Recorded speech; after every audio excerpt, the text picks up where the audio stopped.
Në dritë të kësaj që thatë të fundit, pra konsolidacionet që ndohen në Ballkanin Perëndimor dhe me gjërë, si shihni pozitën e Kosovës sot në raport me partnerët?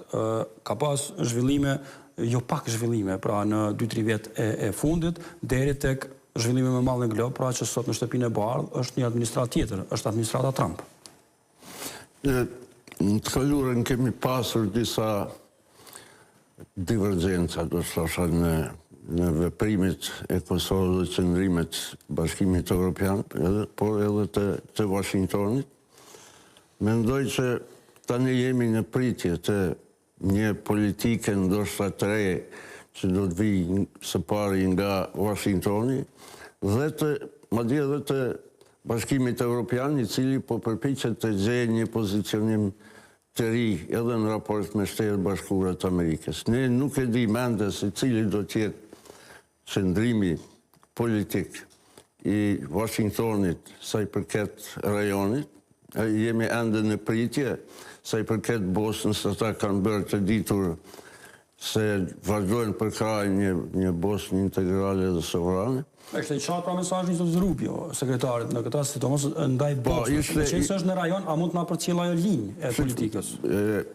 Ishte shumë inkurajuese letra e Trumpit me rastin e pavarësisë së Kosovës. Ishte një paralajmërim, një mbështetje për Kosovën, po ashtu edhe të sekretarit të shtetit. Këto janë dy indikacione të mira se sa i përket Kosovës, Amerika nuk do të heqë dorë nga politika e saj e mbështetjes të Kosovës.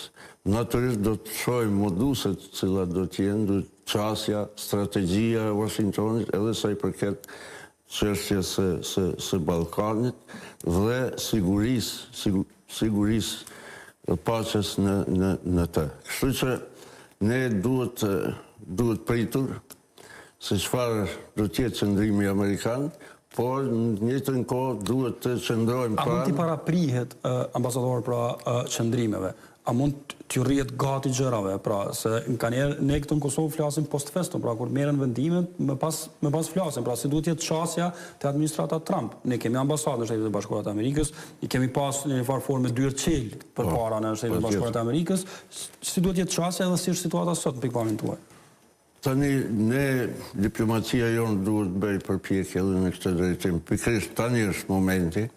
Unë mendoj që do të na duhej një gatishmëri nga ana jonë që ne ta ruajmë me çdo kusht partneritetin me Washingtonin, përdorim edhe diplomacinë tonë, përdorim kontaktet që mund të kemi, përdorim miqtë tanë, partnerët tanë ndërkombëtar që të na ndihmojnë në këtë aspekt dhe që të ruajmë